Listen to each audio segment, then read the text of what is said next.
Hi friends, rose ചെടികൾ വളർത്തുന്ന എല്ലാവരും നേരിടുന്ന ഒരു പ്രശ്നമാണ് ഇലമഞ്ഞളിപ്പ്. ഒരുപാട് പേര് ഇതേക്കുറിച്ചാണ് ഇപ്പോൾ സംശയങ്ങൾ ചോദിക്കുന്നത്.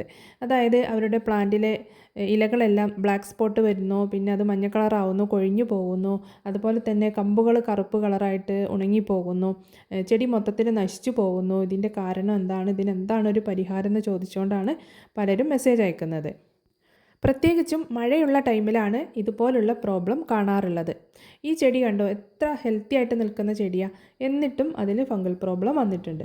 അപ്പോൾ ഇതിൻ്റെ കാരണങ്ങൾ എന്താണ്, ഇത് വരാതിരിക്കാനായിട്ട് എന്തൊക്കെ കാര്യങ്ങൾ നമ്മൾ ശ്രദ്ധിക്കണം, ഇതിനെക്കുറിച്ചാണ് ഇന്നത്തെ വീഡിയോ. അപ്പോൾ ആദ്യമായിട്ട് നമ്മുടെ വീഡിയോസൊക്കെ കാണുന്ന കൂട്ടുകാരുണ്ടെങ്കിൽ സബ്സ്ക്രൈബ് ചെയ്യാനും അതുപോലെ തന്നെ നിങ്ങളുടെ അഭിപ്രായങ്ങൾ കമൻറ്റ് ചെയ്യാനും വീഡിയോ ഇഷ്ടപ്പെട്ടാൽ ലൈക്ക് ചെയ്യാനും മറക്കരുത്. ഏറ്റവും കൂടുതൽ കീടശല്യം വരുന്ന ചെടി ഏതാണെന്ന് ചോദിച്ചാൽ അത് നമ്മുടെ റോസ് ചെടികൾ തന്നെയാണ്. കാലാവസ്ഥ മാറുന്നതിനനുസരിച്ച് പലതരത്തിലുള്ള കീടങ്ങളുടെ ആക്രമണം നമ്മുടെ ചെടികളിൽ ഉണ്ടാവും.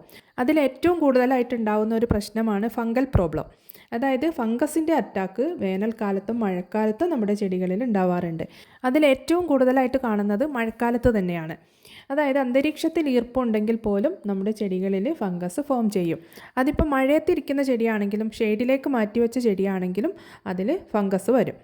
ഈ പ്ലാന്റ് കണ്ടോ, ഇത് മഴയത്തിരുന്ന പ്ലാന്റാണ്. ബ്രിട്ടീഷ് ക്യൂൻ റോസാണ്. എനിക്ക് ഭയങ്കര ഇഷ്ടമുള്ള റോസാണ്.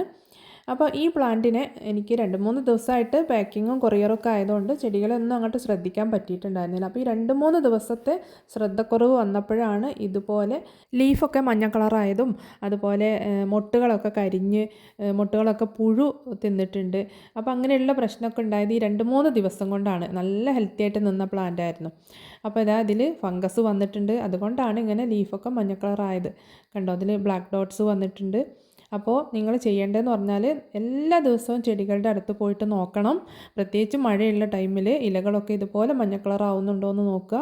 യെല്ലോ ലീഫ് കണ്ടാൽ ഉടനെ തന്നെ അത് പറിച്ച് കളഞ്ഞിട്ട് ഫംഗിസൈഡ് സ്പ്രേ ചെയ്ത് കൊടുക്കണം.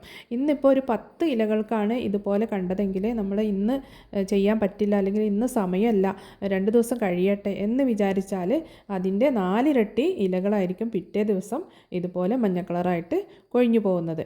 ഈ ചെടികളിൽ ഫംഗസ് വന്നാൽ അത് പെട്ടെന്ന് സ്പ്രെഡാകും. അപ്പോൾ ആദ്യം ഇലകളിലായിരിക്കും ഇതിൻ്റെ അറ്റാക്ക് വരുന്നത്, പിന്നെ അത് കഴിഞ്ഞ് തണ്ടുകളിലേക്ക് സ്പ്രെഡാകും. അങ്ങനെയാണ് ചെടികൾ നശിച്ചു പോകുന്നത്.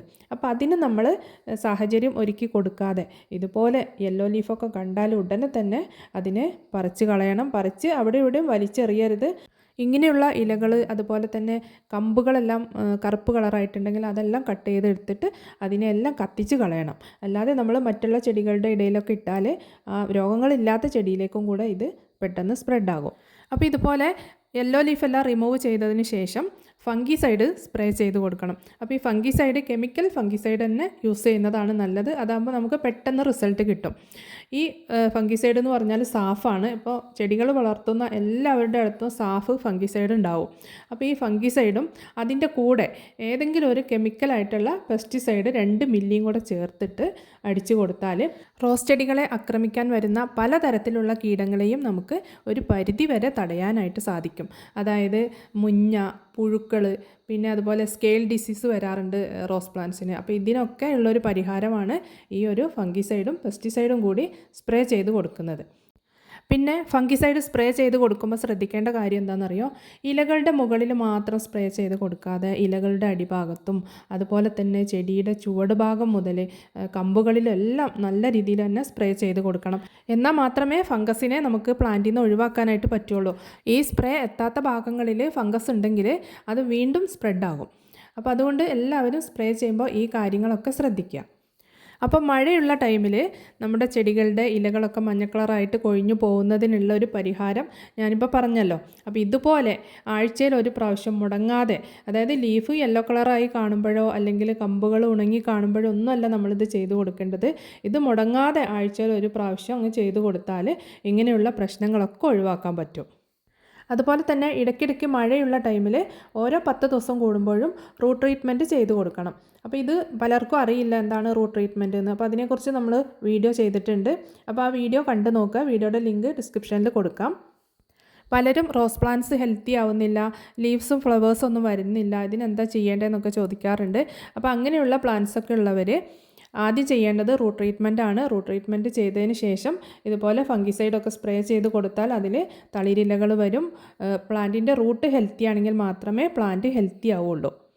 അപ്പോൾ ഇന്നത്തെ വീഡിയോ നിങ്ങൾക്ക് എല്ലാവർക്കും ഇഷ്ടമായെന്ന് വിചാരിക്കുന്നു. ഇഷ്ടപ്പെട്ടാൽ ലൈക്ക് ചെയ്യാൻ ആരും മറക്കരുത്. ഇനി മറ്റൊരു വീഡിയോയുമായിട്ട് വീണ്ടും കാണാം. താങ്ക്